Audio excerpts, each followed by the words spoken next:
Hello and welcome back to the Schooner Pod.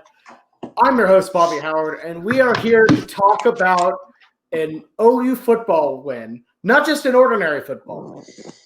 The first OU football win against a team that is in the D1, and it's Texas. That's right. The Sooners are back on the winning track here. We're here to talk about it. We couldn't be any happier. I'm your host, Bobby Howard, as I mentioned. With me today, as usual, my co-host, Jamison. My co-host, Ty. He's wearing the hat that is post-it noted gold. Shout out to all the YouTube viewers. Look, that was certainly one of the most interesting OU Texases we've ever seen, both from an atmosphere perspective. Obviously, from a game perspective, we've never seen an OU four-time overtime. We'll get into all that. One of the weirder OU games we saw, but at the end of the day, OU got the win. So before we dive into the minutiae of this game, Jamison, coming out of this, how do you feel? Honestly, I just feel relieved, to be completely honest. I mean, we can't talk about just being like – we still blew a fourth quarter lead.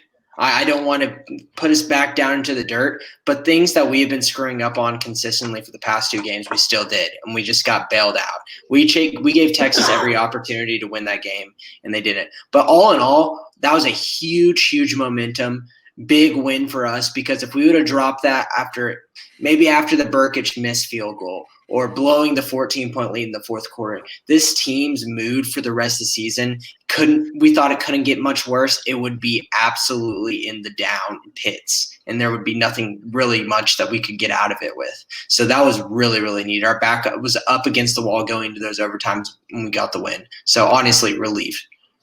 It's a matter of look, if you have a toddler, a 2-year-old who can kind of walk but stumbles a bit, you're proud of them. But if you have a 10-year-old who can walk normally and just can't walk, just randomly decides to fall over, that's not great, So you know what? We got to give credit to this OU team because, you know what? They had a lot of mistakes. But you know what? They're still just learning to walk. And the impressive things about them is they took a massive amount of haymakers, made a lot of mistakes, but they responded. They stayed calm. I think there's a lot to be proud from this, but there's a lot to definitely be critical about for sure. Ty, how are you feeling? I'm feeling good. I felt good pretty much the whole game. After the first 2 or 3 drives, we were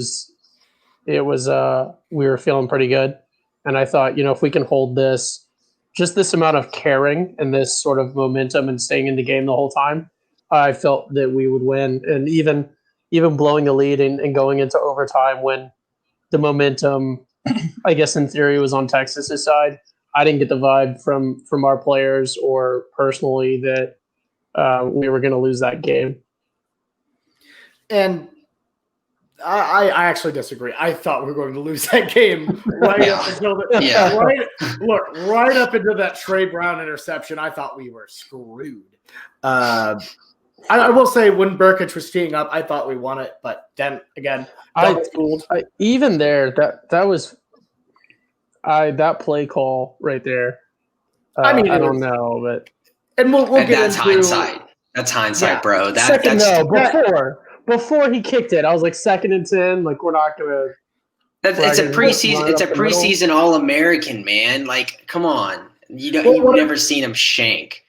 Well, what if 2nd and 10 they fumble, or 2nd and 10 it's an interception? Then we're over here talking about why the hell aren't you just kicking it if you're that close with Burkich? Yeah, that was the move. But now we know that that's not the move. I don't know about that. And we can get into that in a bit. Yeah. I just look, if OU was 3-0 and we were rolling, and this is a team we're talking about national championship caliber, I think we're disappointed, but we're not in that position. We just need to be happy with this win. It's a win over Texas. We brought Texas back down into the mud with us. I'm very okay with this. I was super bitter after we blew that fourth quarter lead, and the entire time I was watching that in the Cotton Bowl, I'm just like, this is miserable. this ruined everything. Even if we win, it'll be horrible. Yeah, no, the second Trey Brown picked that off, I'm having a great time. I leave the Cotton Bowl drinking frozen ranch waters. I'm having a blast.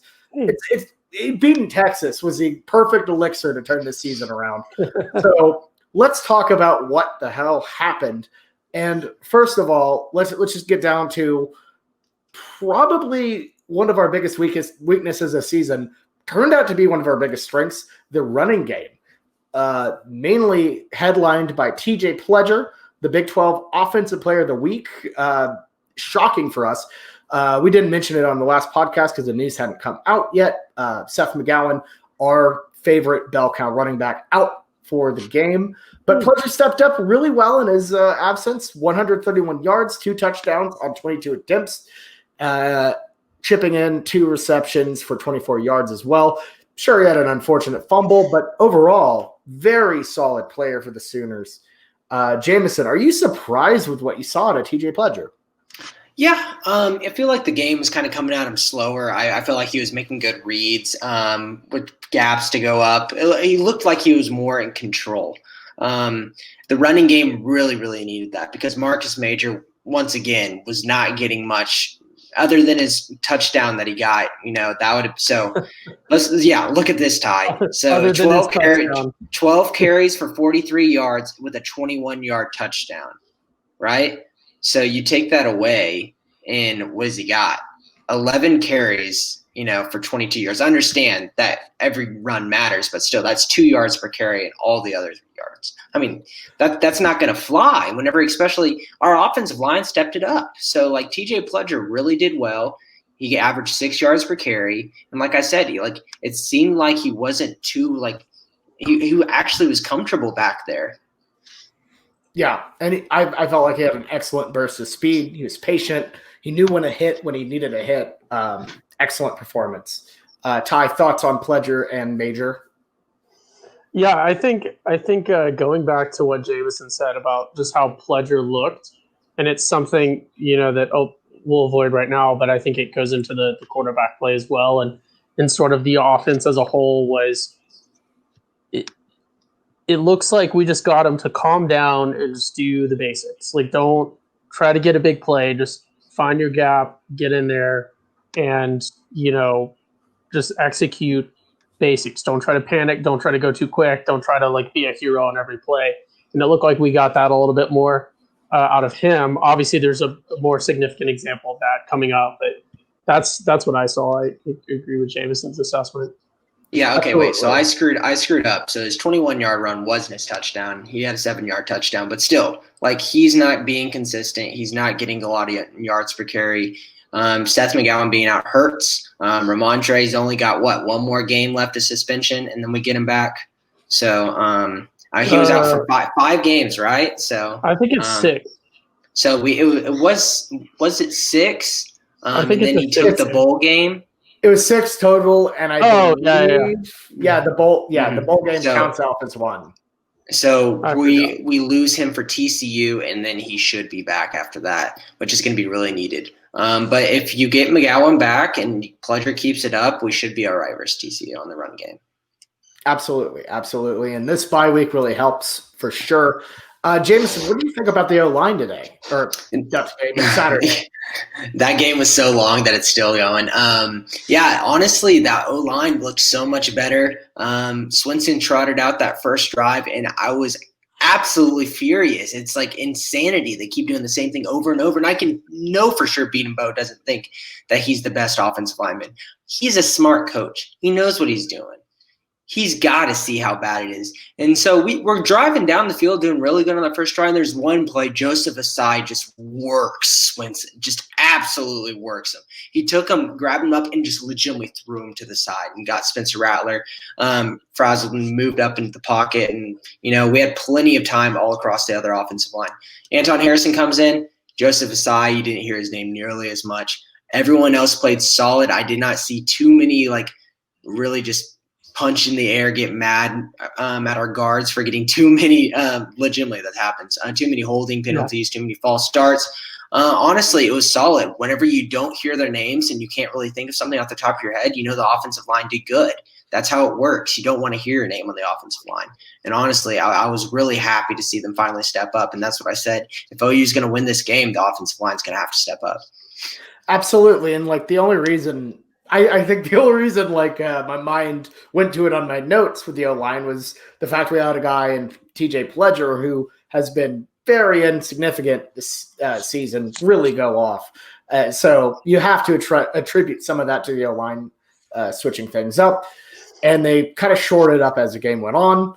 And mainly talking about, shoring up and, steadying everything, especially on the offense. We have to talk about Spencer Rattler, who had a pretty rough start.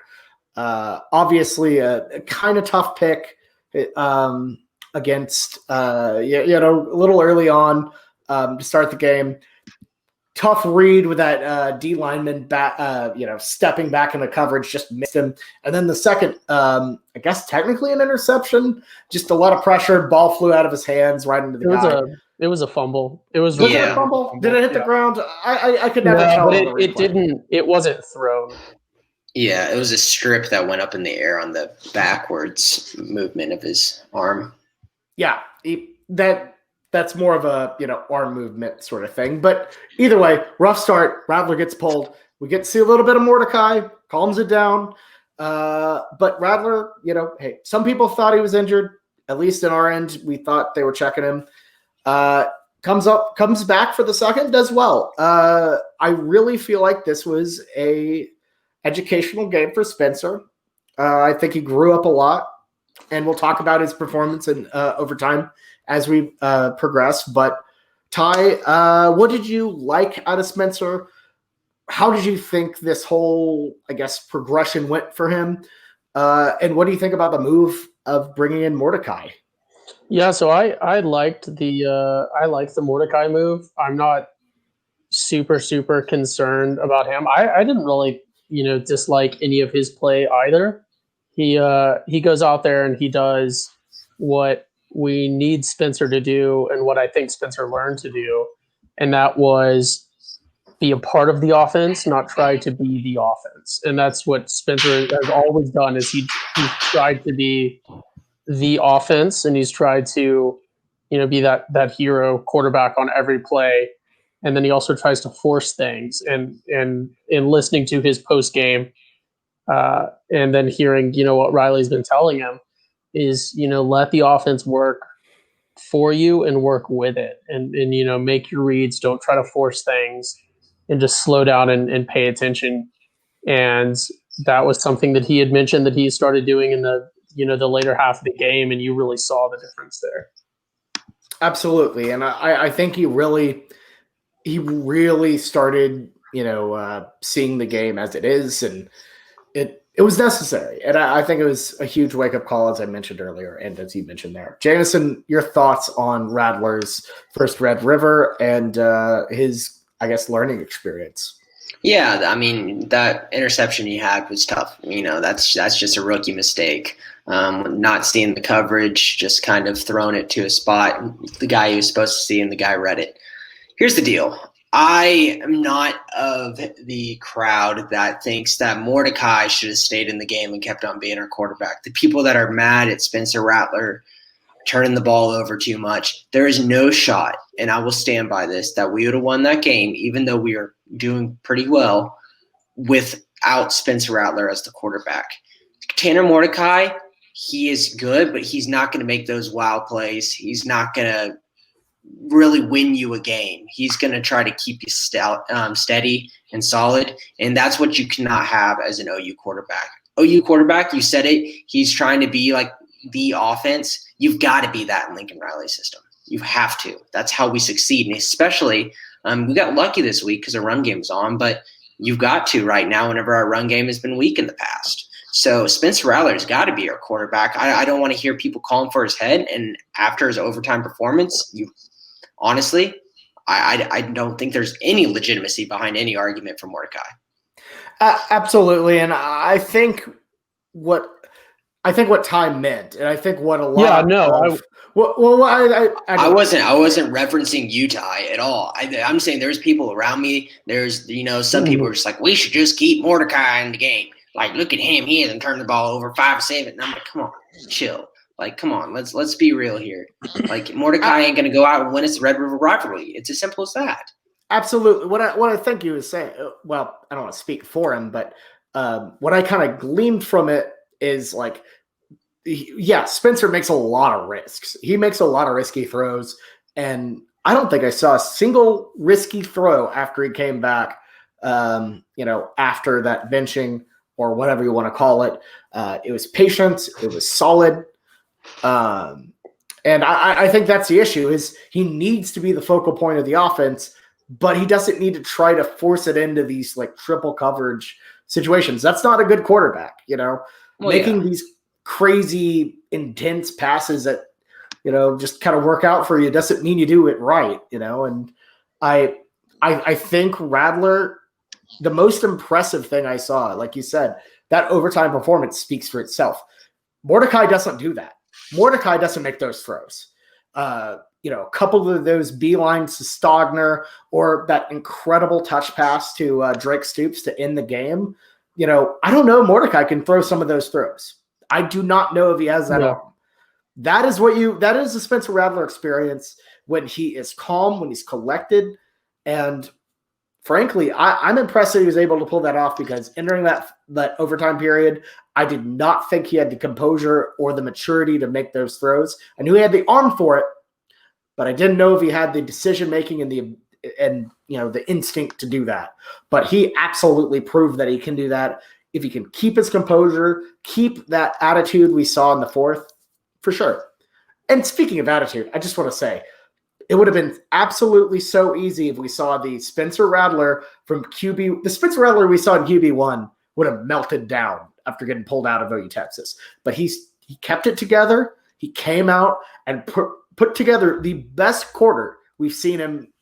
Absolutely the best quarter we've seen him this season in the second half. So I'm very impressed with him. Very impressed with him. No, I agree with what you said about his personality, because that had been a concern of mine. Was that benching him for Mordecai, if he wasn't injured in any way or didn't need something like that, I would have assumed that with his personality or what we thought it was going to be, that would have just been the absolute worst thing, like counterproductive. But it seemed to really, really work. I will say that I also did notice, and I think that this can't be discounted as at least a factor in his improvement in play. There was absolutely 100% some changes made to the receiver progression and who was going to be the primary receiver in the first look on plays. Specifically, I think with Mims and Rambo getting swapped. And I think that made a significant. I think Mims should be our first look guy on most plays. Stogner was still our leading receiver, which is still not great. He's playing tremendously, but it's in the Lincoln Riley offense, it is a very tight end heavy passing offense. But the tight end should never be, especially I think this is the fourth week in a row. I think every single game he's been our leading receiver, and that's not okay. That's on the receivers. Absolutely, and that's a perfect segue into our receiver segment. Big Stog, 6 receptions, 56 yards. I thought he was solid in overtime, was very reliable. But again, he is our leading receiver this season. He leads in targets. I believe leads in receiving yards. Don't write me down for that, but I know for sure he leads in targets. His efforts in overtime were absolutely undeniable. 11-yard touchdown on 3rd and 8, in OT1, 22-yard gain to open OT2, set us up for that goal line touchdown. In general, he was just a reliable receiver, but again, we're supposed to have guys like Mims and Weiss, kind of open things up. I will say Weiss did a lot better. 8 receptions, 52 yards, got a lot of burn in the third, had that huge 2-point conversion. But I agree. I think you need to step it up. Jamison, how are you feeling about our receivers? I'm just going to say this.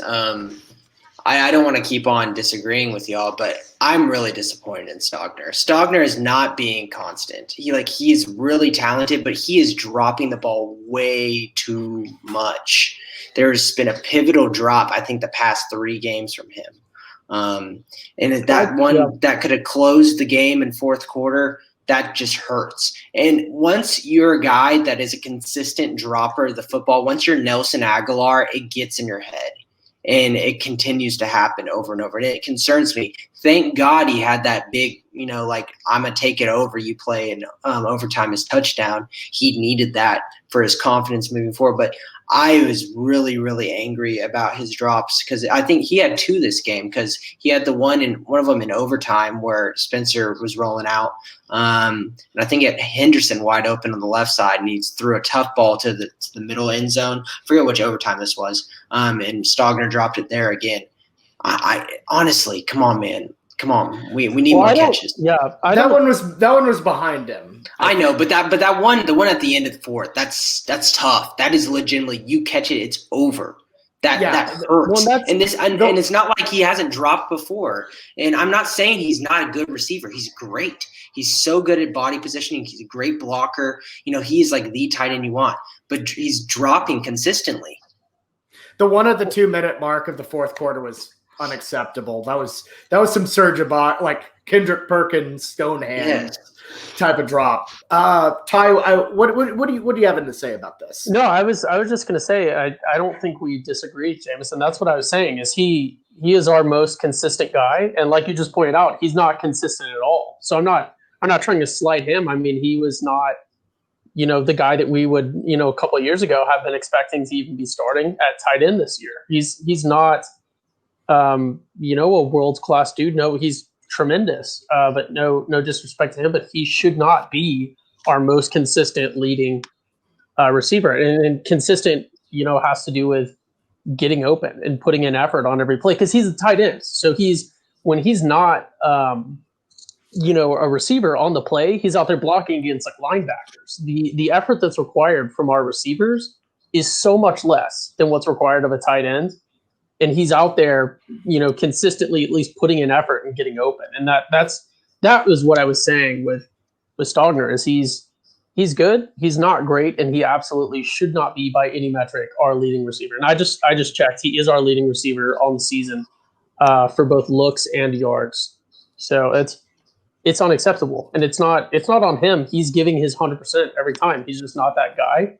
It's on the other receivers. And I'll excuse Mims because he is, 18, 19 years old. Like he has played 4 college games ever. You're going to expect him to not be, super great, but absolutely disappointing. I think terrible play by the rest of the receivers outside of Drake Stoops as well, because he shouldn't be out there as a starting receiver. And honestly, my opinion on what happened receiver wise is that everyone shared the wealth. I believe it or not, everyone, I'm taking an optimistic point of view here. I think everyone kind of shared the wealth. I thought Mims had a solid game. I would have loved to see him more involved. Only 4 receptions, but 52 yards, that really solid touchdown. I think a lot of that, obviously, great route running, great play design, wide open, but a tough throw by Radler. And again, on a special teams note, 36-yard return. I thought that was very solid. So I would like to see a guy break out. I agree because we have a balance, and I just want to see someone blow up. It just seems weird to not have a wide receiver at OU not be the guy. We haven't had when was the last time we had a mediocre wide receiving core that didn't have a single guy? No. I guess 2008 with Joaquin Iglesias, I guess. It's still, there's nothing like this. No, because I think they were way overshadowed by like DeMarco Murray. Yeah, it was, and even Iglesias was solid. You had Sam Bradford to carry the weight, and freshman year Broyles. It just, that's the only year I can think of where we didn't have like one guy who can absolutely house it at any moment. When I'm not even expecting one dude, because it's when you go back, what is that? I think 2 years when we had Hollywood and CD both, it was a lot of people thought that Hollywood was elite. I was really big on CD from the start. Obviously, anyone you can roll the tapes back on the Schooner blog, and I was like, he's the best receiver on the team, and it's because you get that constant effort from him. You got constant effort from him on every play, and I think just personality wise, most of the receivers that we have right now, besides Stogner, Mims, and Stoops, don't give you 100% effort on 100% of the plays, including plays where they're going, and not just blocking plays, including plays where they're going out there to catch the ball. Rambo is not a dude that is going to give you any more than like 50% effort on all but like 4 or 5 plays, excluding special teams. And I see it from the same dudes, because when you go back and look at their catches, they're not getting open. They're getting catches because of blown coverage. They're not working for it. Mims works for it, and he just needs to improve. Rambo can work for it and does sometimes, but not anywhere close to even consistently. That's what I don't like. I think that's solid. I just don't know if we have a guy out there. But again, we're missing. No, I don't think we will this year, but we're missing 2 5-stars. So, Jamison, what's your thought on that before we move on to our offensive MVP? Yeah, it's got to be Weiss. He's got to be the guy that steps up. I had a bad take thinking Rambo's going to be the next guy, 2nd or 3rd round pick this year. Like you said, I just don't see that drive in him. I took for the word of so many people that said like in high school, one of the most underrated people at the wide receiver position that you'll ever see. People just keep on talking big about him, and he hasn't showed up. But Weiss got to be that guy. He made a lot of great, first down conversions this game. He didn't have many chunk plays, many star plays, but he made a lot of plays that we needed. So yeah, I think Weiss has got to be that guy that you're talking about. But all in all, if we have a committee of 4 or 5 guys that are just every game you'll get a 100-yard, 2-touchdown game from one of the 5, that's not horrible. That's not a bad offense. But we've been really spoiled in the past. Absolutely. I agree with that. And I think they're improving and stepping up more. Yeah. All right. So quick fire, because we're we're going pretty slow here. Ty, who is your offensive game ball for the game? I don't want to do it. I don't want to say. I got to go Spence. That just getting pulled out and his personality, but then seeing what it has matured into now and recovering from that and coming out better than, we could have hoped for, I got to give it to him for that. Ignore the stats, ignore everything else. His poise and his ability to take a breath and execute after he was pulled out, that could be a pivotal moment in his, career. That could have gone from him being a bust at the college level to being what people expected him to be. Or expected him to be. He really could have gone Tathan there, but he didn't.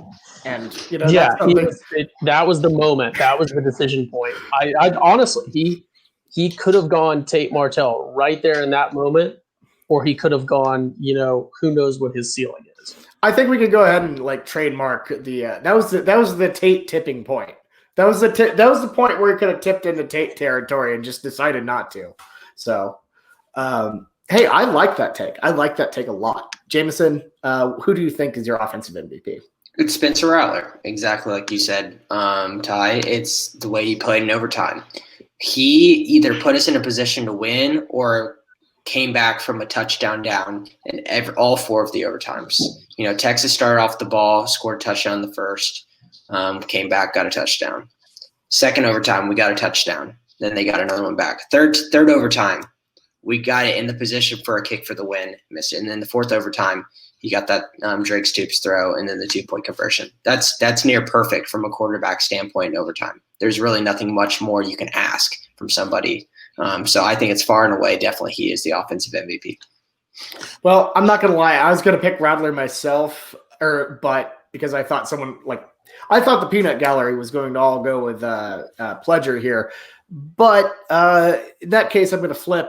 Pledger is definitely, I think, the MVP. He was steady, he was solid, and allowed our quarterbacks figure their mess out. And Guy put up numbers. Big 12 agrees with me.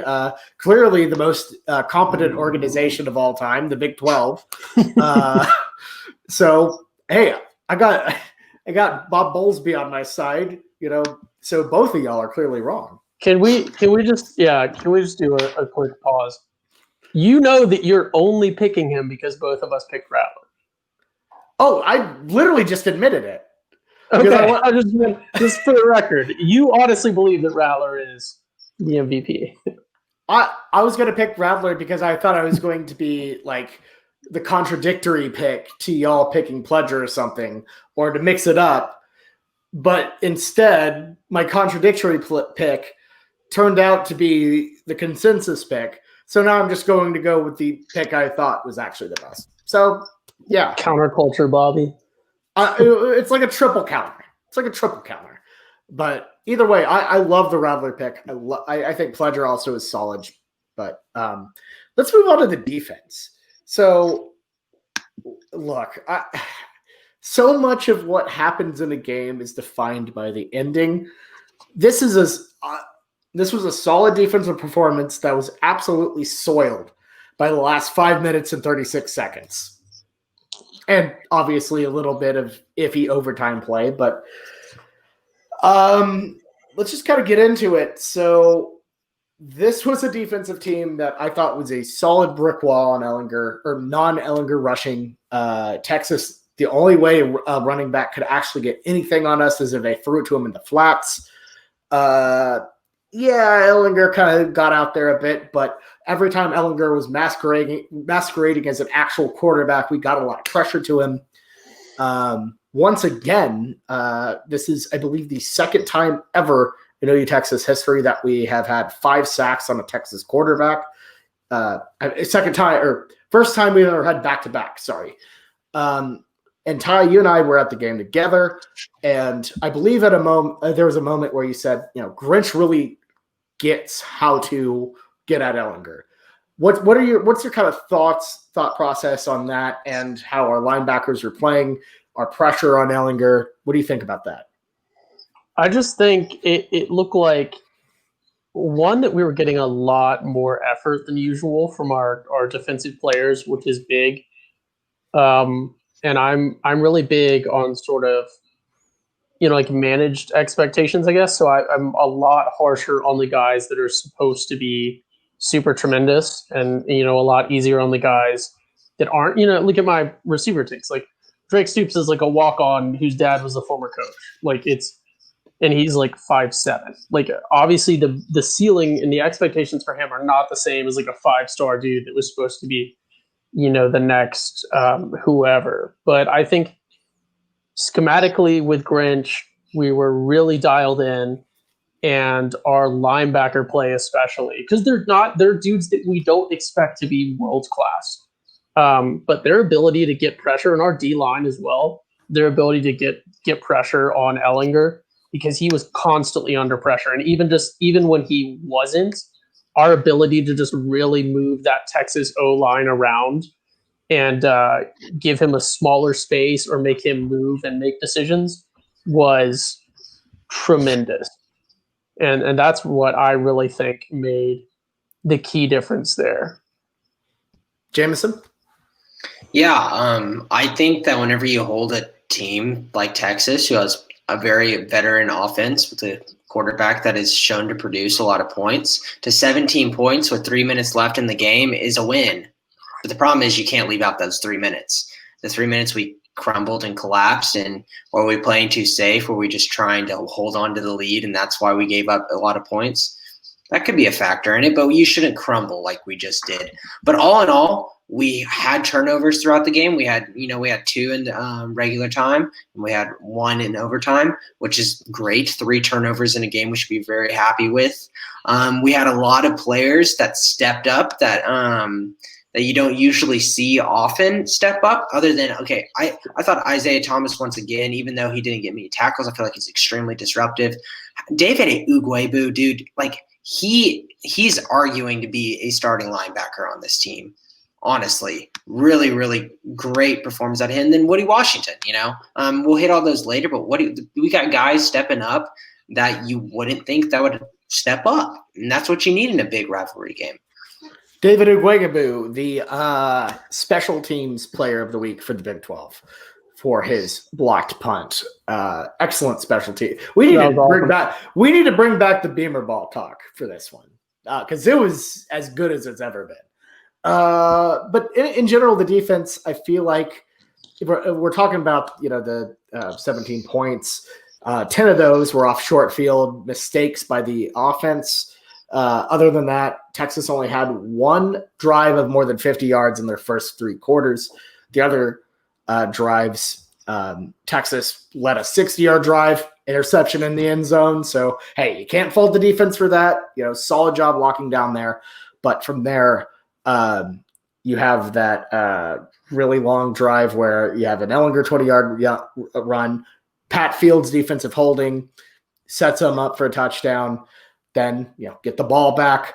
Another Ellinger long run. They get a holding penalty negated by a 19-yard pass immediately after. Then guess what? Pat Fields, another pass interference, brings them right back down to, the 1-yard line, and it's a touchdown for Texas. So the amount of issues we've had with penalties, it just doesn't change. This is the third straight week we've had issues with it. And look, I like Pat Fields. He seems like a good guy, but every time it's number 10. What do you got to say about that, Jamison? How do you fix the defensive backs? Does Pat Fields even have a place out there? Honestly, I don't care if he's a leader on the field. I don't care if he's a captain. He's one of our two captains, on this team. It doesn't matter. It doesn't. You can't stick with it. We played a little bit of Trey Norwood in the game, and even though I don't think Trey Norwood's the answer at safety, it looked a little bit better. Pat Fields, man, it's those penalties are racking up, and that is just too much. He made Buki's game get forgotten, and Buki had a penalty and a stupid just run into the freaking punt. Like, I don't care if he gave a half-ass fair catch and you're just going to blow him up. That's stupid play. That is 15 yards right there. But getting back to Pat Fields, we got to find a replacement. Obviously, we feel like Bryson Washington is not in the position right now where he knows enough through COVID contact tracing to where he feels comfortable enough in this defense. Trey Norwood, like I said, he's going to be solid. You're just going to have to take a go Trey Norwood at free safety moving forward. Pat Fields is not the option. Woody Washington should be a starting cornerback on this team. Hands down. Signed, sealed, delivered. It's done. He legitimately switched from safety, moved to cornerback last game, the game before Texas. And then he made a couple bad, okay plays, but, he was ironing some wrinkles out. And then he came out and played a stellar game and a great interception, exactly what you asked for in a Grinch defense in this game. Honestly, Trey Brown made the big play at the end of the game, but I think Woody Washington should take over Trey Brown's spot. Jaden Davis, while he doesn't make as many big plays as Trey Brown does, you don't hear his name as much. He is solid. He gets the job done. So I think Trey Brown probably should get the bench to Woody Washington. I'm not sure if it'll happen from what we know with Grinch and his ideology. He doesn't bench players very easily. So, I think that there needs to be some changes. Thoughts on Cruitin Corner alum Joshua Eaton getting in? Oh my gosh, yeah, he got a lot of run out there, and here's the deal with him. There were a couple plays where I just scratched my head, and I think he was scratching his too, where he really didn't know what he was doing. There were some things where he was running into our own guys, he didn't know how to space the field on the zone. There's definitely some things he needs to work on. But whenever you see 6'2" and you see Texas roasting our cornerbacks, probably should take a chance. And you know what? Why not? I applaud him. I applaud Grinch for doing that because that's exactly what I wanted him to do. And even though he didn't play well enough to keep in the game moving forward, it was worth a shot. It's exactly what we talked about last week, getting some of that youth movement in because you know what? We have 2 losses. We're probably not getting in the playoff unless some madness happens. So, why not get guys in? Ty, what do you think about, integrating some of these younger guys into the cornerback position, getting some of the larger gentlemen out there to, get some burn. Yeah, I mean, it would be one thing if literally anyone in our secondary, and this was, oh my God, one of the coldest takes ever. When I said that our secondary was going to be the one solid part of the defense.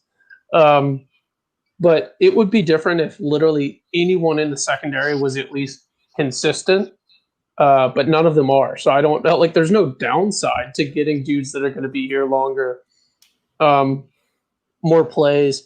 I do have to say for the secondary, we got to shut out Buki for most improved. He went from like 1 or 2 tackles.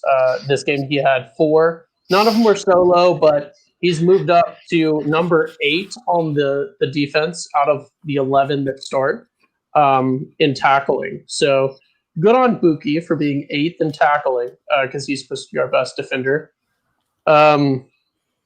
But yeah, I would love to see some of these younger guys out here because we saw some tremendous promise from them, and they need game time to learn. And so let's give it to them. I mean, this season's already done. We've already ruined it. So let's make this a developmental season. That's my take on it. Soiled it. Okay, let's give our defensive MVP before we wrap this up. Move on to the Big 8, a new segment I have. So, Jamison, I'll have you start. I'll go Woody Washington. I think, like I said earlier, he feels like he earned the spot at cornerback, and he made a great interception on the ball where he actually went and made the play. Trey Brown, his interception was great, but like that was an overthrown ball, and he was just in the right spot and came off his man to the interception. Woody's was he stuck with the guy and he high pointed the ball on a go route. That was great. Yeah. We need those plays. I'm with you. I'm not going to be contrarian here. It's Woody. The guy was an absolute game changer on the defense. This guy needs to be playing. Ty, who do you think? I also like Woody Washington. I really liked Ogwegbu as well, but I'm just gonna go. I'm gonna go with Turner Yell. He just had a good overall game. I thought wasn't perfect, but it was better than what he's done before, and it's something that we need. And if we're going to be honest, Turner Yell. Hold on. I'm listening to you because Turner Yell also probably had the most gifable moment of the entire game when he held the ball out to the silver spur, whatever the hell they call it, Texas, and then backed it up. That is a great gif right there. And, obviously played great on the defense, but awesome moment. That was hilarious. So probably the one clip from this game that we know is going to make it on, OU Texas hype videos for years to come. For sure. I think, yeah. Yeah. All right.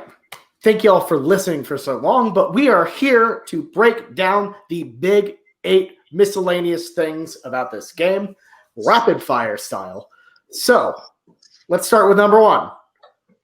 And of course, it's the Schooner Pod, so we're going to make it about us. Our predictions were absolutely fire when it came to who was going to be the star of this thing. So, I kind of talked about Trey Brown, getting revenge on Ellinger. Obviously had his last word in the Red River. Let's knock on wood, hope we don't run into them in the Big 12 championship, which is unlikely anyways because both of us are garbage. And then Drake Stoops, like Ty said, got a game winner. Guys, how do we feel? Touchdown. Let's go. I know that there was the extra point that is, cool. We got the pick, so it wasn't the game-winning thing, but the 2. But yeah, game-winning touchdown or final touchdown that we won by Drake Stoops. Love to see it. Also, super cool in Red River when Stoops does something good, because you have both the OU side going Stoops and the Texas side booing, and it just sounds like an even louder Stoops. That's true. Jamison? I didn't get my Buki pick 6. I was kind of saying that facetiously last week. But yeah, no, honestly, these were some great stories that actually came true, because we were just kind of picking what would sound cool, and it actually happened. No. Hey, I knew that he's our best receiver. That's why I picked him. Look, 2 for 3 on classic storylines. I'm going with it. All right. Number 2, the atmosphere. All 3 of us were there. Obviously, a weird situation. But in general, hey, I liked the State Fair atmosphere. I thought it was like a fun, condensed version without the crowds, without the BS. Obviously prefer the original, non-diet version of OU Texas. But hey, You got the Fletchers in the stadium. Yeah, how was that another thing before? For one, I guess the lines would be too bad, but in general, great time. I liked it a lot. It was as good as it could get in post-COVID world. So, what do y'all think? Yeah, y'all said it only took you a couple minutes to get through that Fletcher's line. That was miserable for me. I went and like it was like 2 minutes left to go in the second half. I could still see the game from the line, so I got to see Mordecai just a dink and duck and throwing 6-yard passes. But I sat in that line for like 25 minutes, man. It was miserable. It was absolutely miserable. I can't even imagine if there's 75% more people in there. They'd have to put so many more Fletchers in there, and it's just not viable to have like 5 Fletcher stands inside of the Cotton Bowl.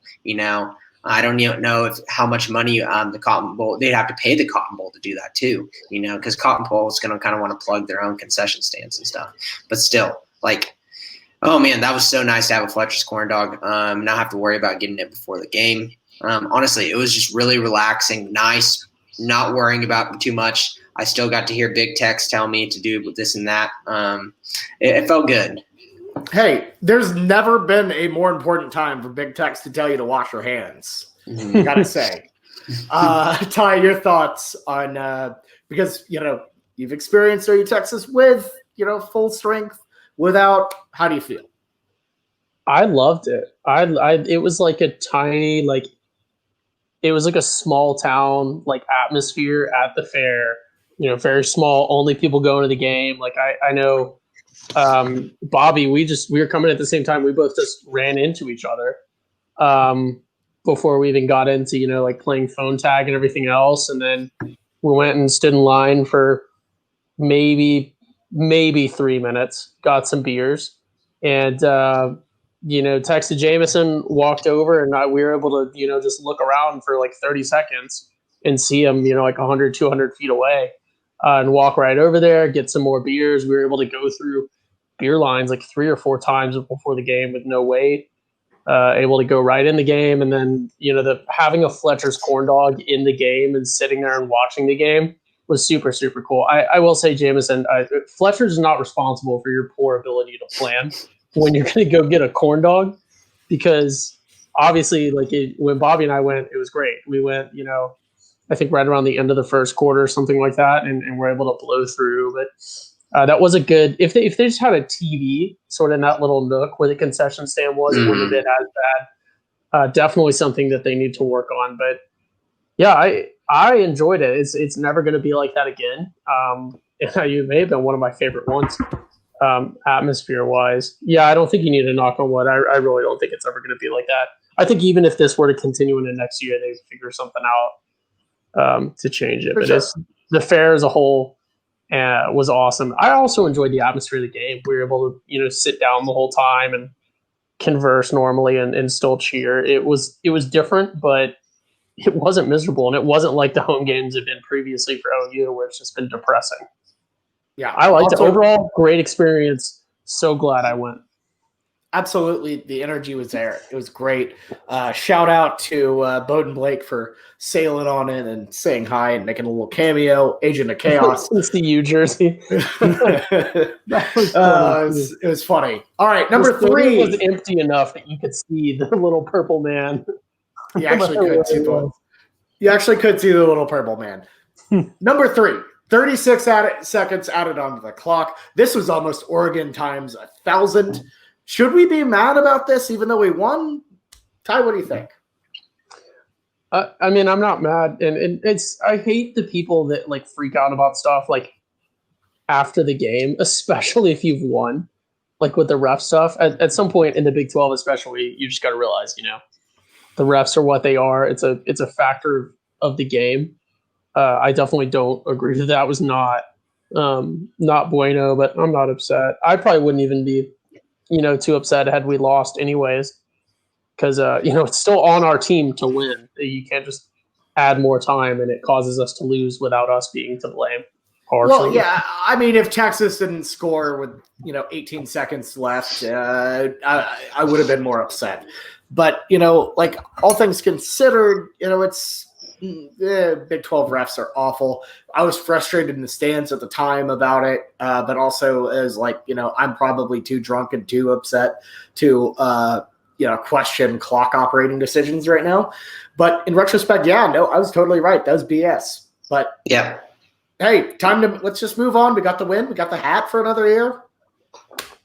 Jamison, same. Yeah, I was in the exact same boat as you, Bobby. I had no idea what was going on, but we trust the refs to be like, okay, yeah, there must have been something I missed. Totally. Like, come on.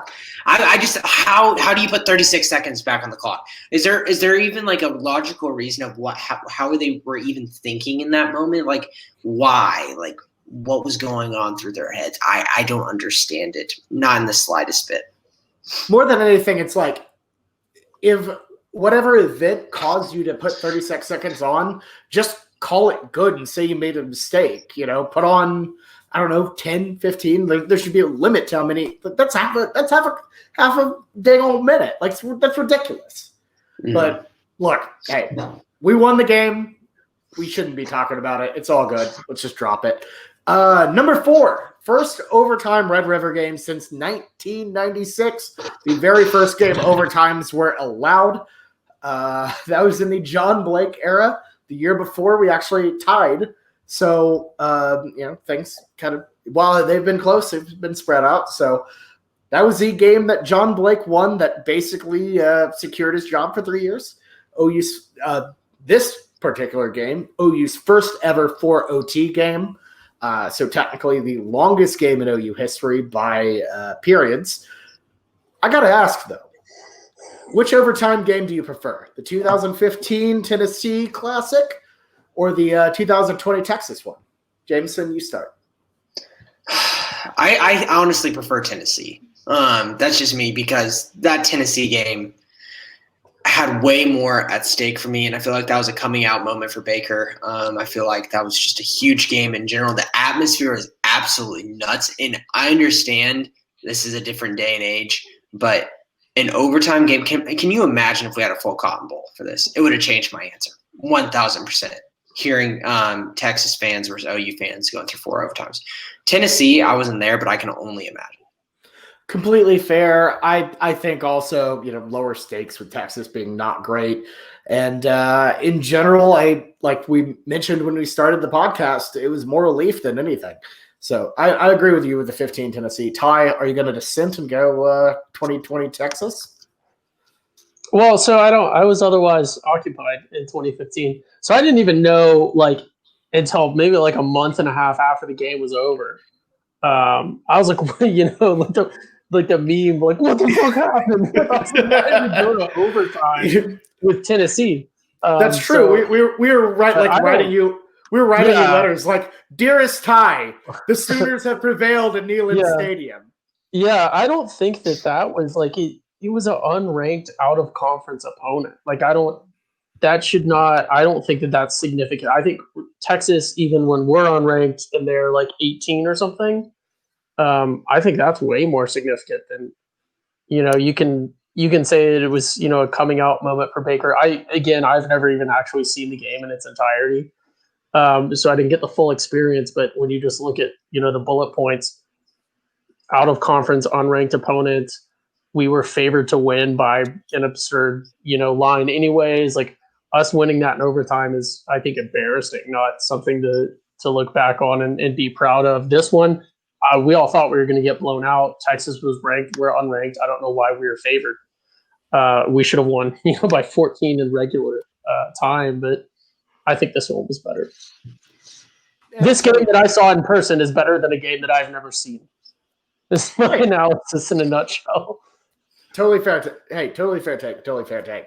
Number 5, a tip of the hat to Tanner Mordecai.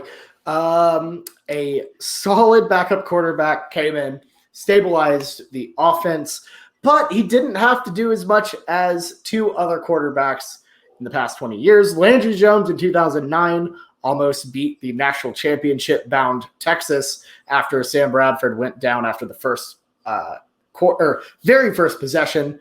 Very, very solid game for who we all affectionately called the Stash. And then Jason White in 2001 came in Did not start that season, but came in and backed up Nate Hibble actually went through, beat Texas in a not great. I believe the score was 14-3. But hey, he did enough to keep OU close enough for the Superman play to happen. So shout out to Tanner Mordecai for that. All right, let's get into some OU Texas rivalry stuff. Number 6, is this the last time we see Tom Herman in an OU Texas game? Jamison, I'll let you start. Simple as that, yes. There's no conversation with it. Yes.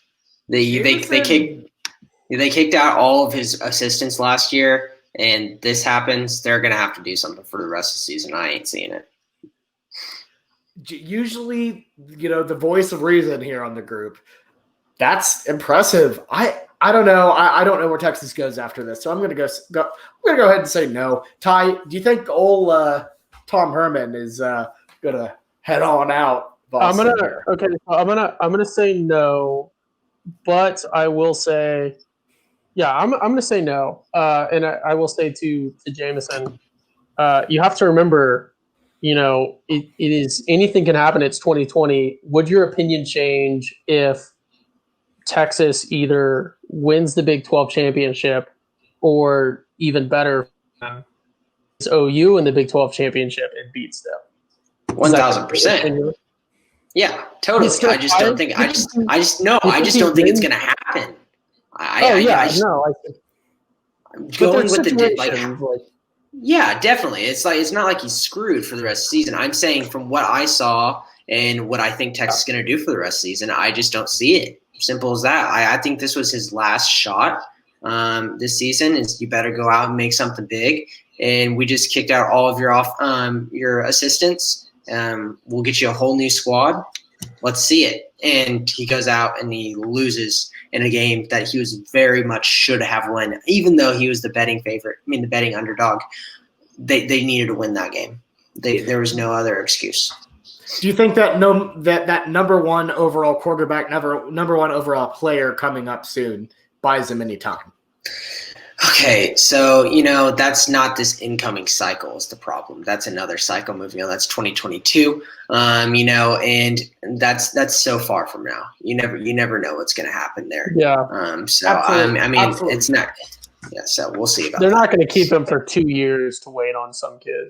Well, also, the kid wanted to play for Texas anyway, so he was gonna be there if it was, I don't know, my dumb ass at quarter or at head coach. So At quarterback. Oh boy, hope y'all like 5-yard slants. I got a lot of them. The starting job is up for the taking. I'm like a noodle arm version of the current Drew Brees. All right, number 7. It's time we give an ode to Trill Sammy. Yes, Sam Ehlinger probably is done. It is his 4th year, unless he enters the NFL draft. Actually, oh man, he might. No, he's got free eligibility. Oh no, yeah, he's coming. We still got to give an ode to Trill Sammy. Is this guy an all-time OU villain? Yes, there's no doubt about it. I don't know. He's very hateable as just period, but I think having lost to every quarterback he's played, you have to, we can't, not acknowledge that he did win the Cotton Bowl in one of his years, and it's kind of a fluke asterisk that we played him again in the Big 12 championship. But I don't think he's the ultimate villain. He's definitely way more hateable than dudes like Colt McCoy. But looking back, he's 1-5 against OU. That's not a very significant villain. At least Darth Vader killed younglings and stuff. Some other Jedi. Villains have to be. You have to at least think that they can win. They have to be scary. You can't just hate them. I don't know, dude. Think about a bunch of superhero movies. Villains don't usually win. That's just kind of how it is. Well, I understand but and that's my thing about Sam Ehlinger. I put him at about 8 out of 6. Peter Gardiers here, because he's the perfect blend of capable but defeatable. Because he's not even as much of a villain as Swiper from Dora. I don't know about that. Swiper steals stuff about half the time. Ty, let me say this. The one thing keeping him from being Swiper and being garbage is the fact that he beat us once. And the fact that his play style is the exact type of quarterback that has like plagued us for the past 20 years. You know, that running quarterback, that tough style, that's exactly the type of guy that beats us. So it's not like it's this intense. I wouldn't call it a rivalry, but the guy is a nuisance. You know, he had that obviously incredibly whiny, like, thing about the horns down, and then the hey, Longhorn Nation, we're back. So he's worth the hate, but he's also beatable, and that's fun.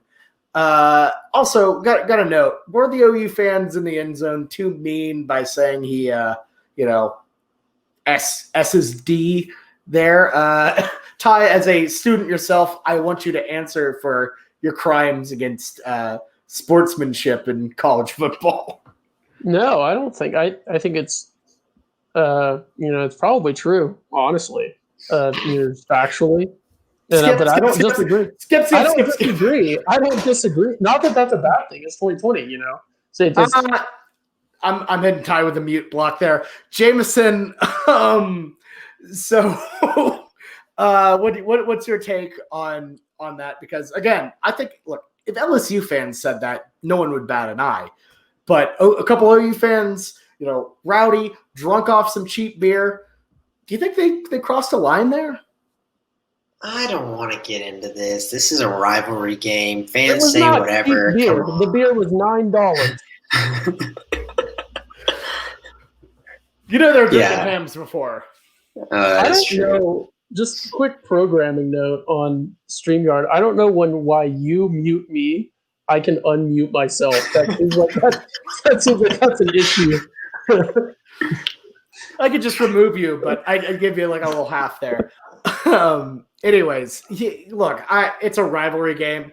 If Texas had the tunnel, they'd be doing the exact same thing to Kyler after we lost to them. Let's not be ridiculous. Yeah, it was classless, but you know what? It's college football. And you know what college has? College kids. They're idiots. I wouldn't say that, but you know what? Let's not act like these are like grown adults, like yelling at these kids. These are just a bunch of dumbasses, hammered off their ass, having a good time. Let's back it up. Let's back it up. It's in his right to be offended, and honestly, and there's nothing to kind of go at because, this, like you said, it's college kids. So there's no wrong in either. If he wants to be offended, go for it. And that's the whole part of being cocky. That's the part of being bold. That's the part of saying you're back after you win a meaningless Sugar Bowl game, or whining about, a hand gesture. Is you're opening yourself up to get blown up by everyone else when you fail. That's part of it. That's just a part of sports. Come on now. Like, why do we have to be all soft towards him because he's sad and was the only one to do the alma mater? Like, let's grow up. Come on. This is college football. Anyways, moving on. Number 8. Has there ever been a more welcome bye week? These past 3 weeks have been brutal. Thankfully, we're not 0-3, but good Lord, I'm not going to lie. I'm excited to just relax, watch other college football games, just chill out. Guys, are you excited for the bye week? Yeah, I am. It's going to be nice. It's going to be weird. My Chargers are on bye this week too. But I bet you, just thinking about the coaching staff, I bet you Alex Grinch is so tired. He's definitely going to need this. For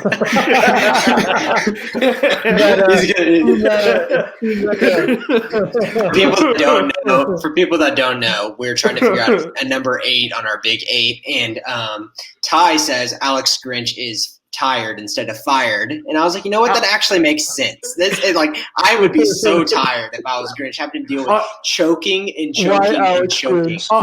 Our program, we were like discussing this in our program. I wanted a recurring segment each week on why he should be fired that week, but I typoed it and ruined it.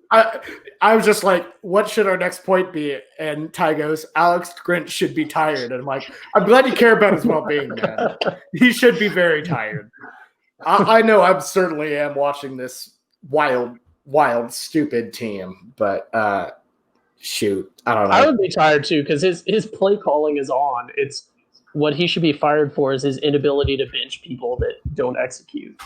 It's you two. It's He you two. does everything right. It's just the people that are supposed to do it. Just, anyways.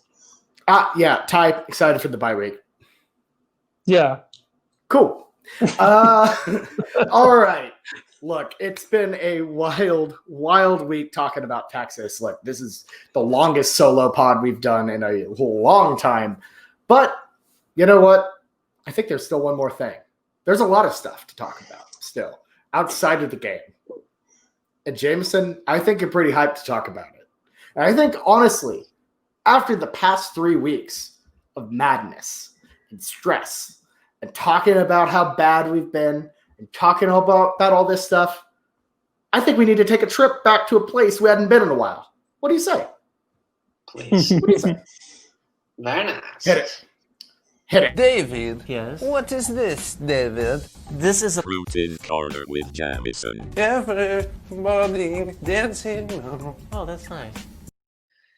Yeah, honestly, I really didn't have much to say for the past couple of weeks, but all of a sudden things have just gone off. Like I alluded to, Luther Burden, the second best wide receiver in the country and 5-star wide receiver in the 2022 class. So not this coming class, but the following, committed to OU out of St. Louis. Great get. Like I said, that's going to squeeze this wide receiver room so much more to where it's going to put some stress on a lot of top-ranked guys that OU's going after in this class. Caleb Burton, the number 1 wide receiver in the country, is very interested in OU. And Talon Chetron from Edmond Santa Fe, very interested in OU. We've already got 2 wide receivers currently in this class. And, we can only take so many. So it's honestly great to see us get the number 2 overall wide receiver in the class already at this point. And then the biggest news is, before the Texas game last week, Billy Bowman, one of the best recruits, near 5-star athlete from Texas, decommitted from Texas. And it was big news because his girlfriend is committed to play softball at OU. And I guess he sees something like it's going to be pretty serious and they'll still date in college because now he's trending hard for OU. He's projected to play wide receiver for us, but we're kind of recruiting him with all of our staff, kind of let him come in as an athlete. Most of the time, if you're getting the choice to play wide receiver or D-back and you're coming to OU, you're probably going to want to play wide receiver. But this is going to be huge for us, especially if we don't think we're going to get Emeka Egbuka. We thought that he being the number 1 wide receiver in the country would be a really, really good get, but it's just so hard to get him on campus whenever he's in Washington and we're in Oklahoma. And it's not going to happen if we can't do official visits where we can pay for his visit here all the way through. They've canceled official visits all the way into the new year. So honestly, this is a great get if it materializes and he commits to us. He actually, as we're recording, he posted his top 3. Texas is no longer in it, and it's OU, Georgia, and LSU, I believe I saw. And I think we're far and away the leader for it. I just don't see him decommitting from Texas and not going to the place that his girlfriend's going to. So honestly, really looking good for OU moving forward with Billy Bowman. I wish I could tell you more about some other people, but really, recruiting's pretty slow. There's not much going on. Tristan Lee, I still feel good about. Shootout with LSU does not hurt at all. Whenever we're doing bad this season, the LSU is doing even worse and losing to Missouri. So all in all, looking pretty good for us moving forward. Absolutely. And, LSU, again, if you're a recruit, just recruit just join LSU about 3-4 years before they have a national championship in New Orleans and you're set. Like, that's it. LSU will just win one then. But, hey, I like Tristan Lee. The guy looks fantastic. Obviously, the Bowman thing is pretty solid. So, and more than anything, it just feels good to have a good recruiting week when OU was as down as they were, because this is as bad as it's been. Again, since 1999, never lost 2 straight games. So, pretty solid to still be doing good on the Cruitin front. Anyways, that's about all we have. Believe it or not, after an hour and 10 minutes. So thank you all so much for listening. We all really, really appreciate it.